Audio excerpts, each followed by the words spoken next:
So here we come, and the curator is here. And it's a beautiful day here at the Bear Center. No wind, bright and sunny, and in the mid-60s. So it's a beautiful fall day. And Ted, for all you podcast listeners, the best of my advice is put the Ted cam on. And we do have a camera on Ted. And I'm going to point it out to the people here at the Bear Center. As I said, we have cameras on Bears Not People.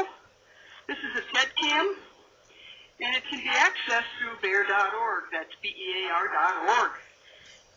And this is Ted, for all of you folks here at the Bear Center. And he's the bear that was out earlier today, and we thought he'd be out until 11, and he said, "No, I don't think so. I want to do what I want to do." And that's part of being an educational program. We don't teach our bears tricks, and sometimes they don't always want to do what we would like them to do. He was out roaming quite a bit here this morning, and he said, "I think I'm going to go right just to hang out and do my thing." And he is right now. Ted is actually working on what we call a bear enrichment toy. It is called, we call it a donut. Well, it's not like a jelly donut that you buy at the bakery. It's that hard plastic can, looks like a small tire. It's made out of hard plastic, and it's actually got holes on the bottom side, which you can't see because he's got the holes on the bottom. But what he has in it is some treats. And the purpose of this exercise really is to make our bears work for some of their food. Now you say, well, they don't do that in the wild. Well, they do something similar, and that is they have to forage for food in the wild. Nuts and berries, and ant colonies are a favorite of black bears, and they got to dig out an ant colony, and they don't really want the ants. They want the immature ants. They have to attack a beehive again for immature bees. Again, another great source of protein in the wild.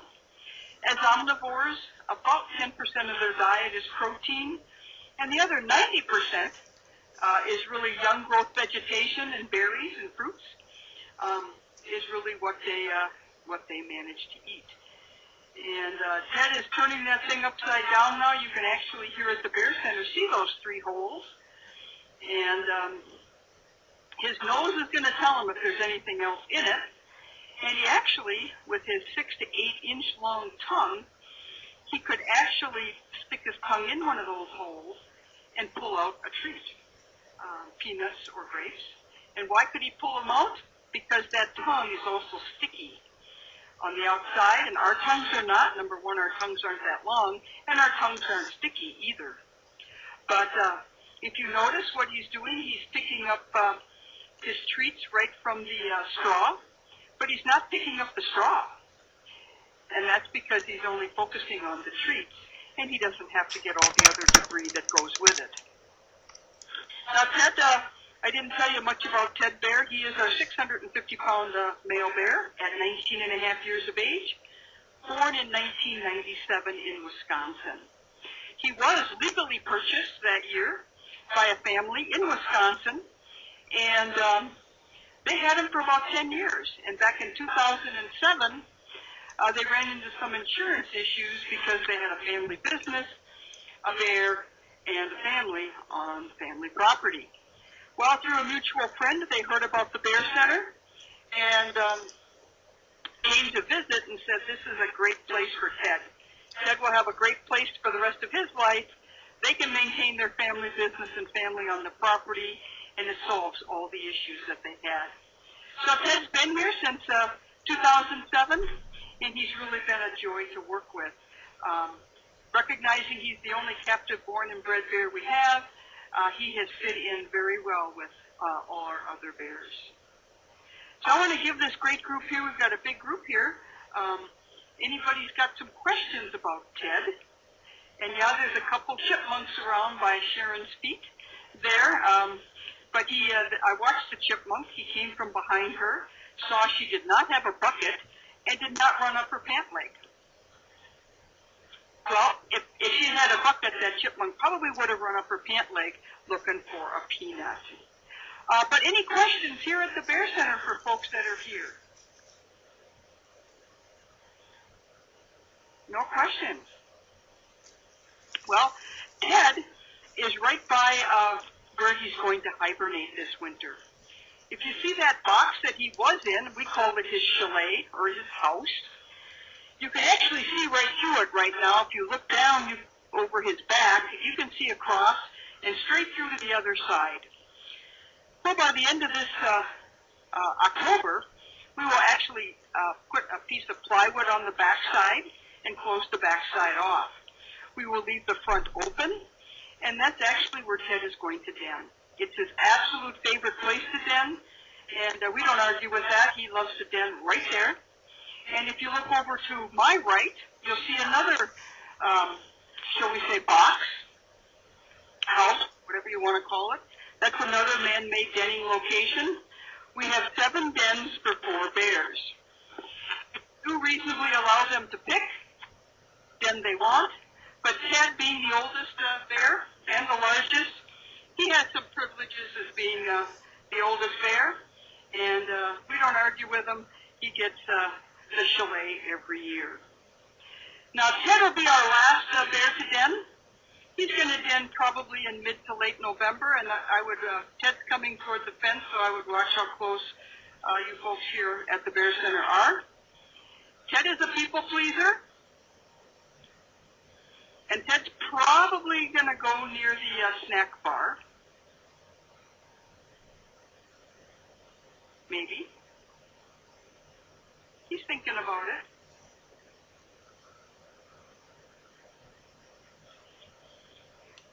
Well, Ted is on the snack bar for you folks in the podcast, and one of our great volunteers, Sarah, is giving him a few peanuts.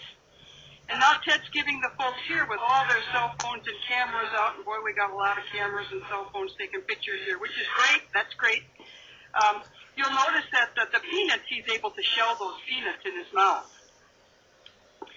And he can do that because he has a space on his behind his lower canines, on his lower jaw, a space called the diastema. And behind his lower canines with that space, as an omnivore, a black bear actually can go in the woods, find a bush, put the branch in that space and strip that branch. Just strip the branch of all the vegetation, and the vegetation stays in the bear's mouth, and the branch comes out squeaky clean and not broken. And what's really important about the branch not breaking is that bear can go back to that branch or that bush the following year and eat some more. And it allows the bear to get a fair amount of vegetation in their mouth and move on to the next food location.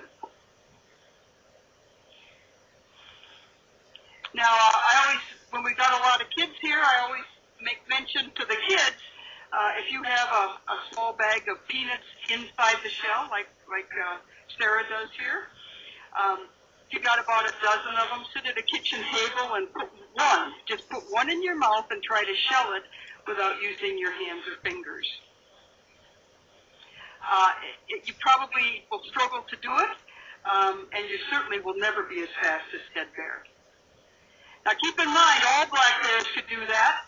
It's not a trick that we teach Ted. Ted was born that way, just like all black bears. As omnivores, I'll give you an idea of some of their diet. Some of the things we feed them here are romaine lettuce, peaches, plums, carrots, apricots, grapes, numerous fresh berries like blueberries, raspberries, all that. Raw egg is another important part of their diet here because it gives them protein, and a variety of nuts is another source of protein for our bears here at the Bear Center. One of the questions here from the group is, what is their average lifespan?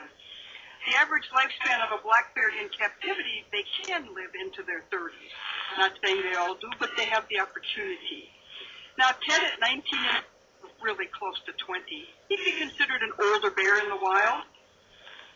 Keep in mind, in the wild, they don't have access to veterinary care. They could get hit by a car or truck. They may live in a hunting state. And Mother Nature does not always provide them a good food year in the wild. Sometimes you have droughts, you have floods, and you have wildfires. And if any of you have experienced a flood, drought, or wildfire, you know that it can take far more than 1 or 2 years for an area to recover from that type of disaster. But of course, in captivity, every bear should always have a good food source. There should be no reason why they wouldn't. Well, I've been kind of scanning the rest of the area. I didn't expect 2 of our bears, but I thought Tasha may show up, and our youngest, she is not showing up.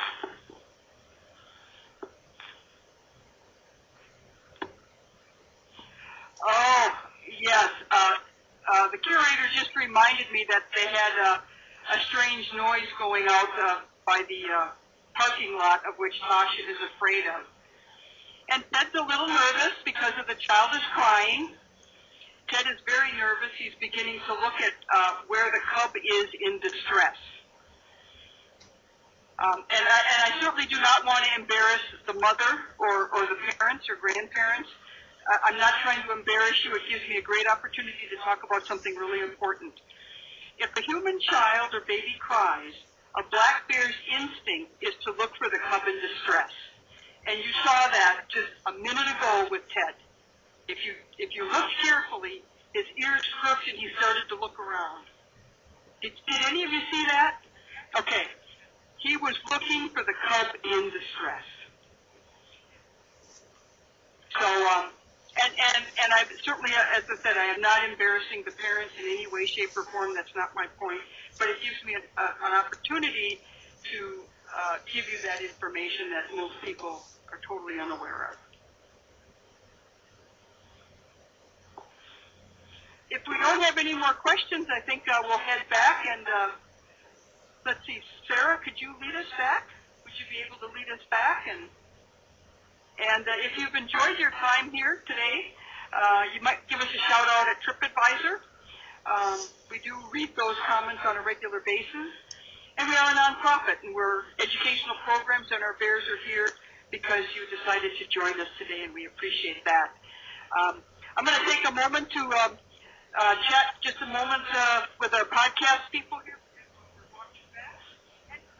For the 4-H group, we will do a little get-together with you folks before you leave with your bat boxes, and please listen when you get inside for that announcement.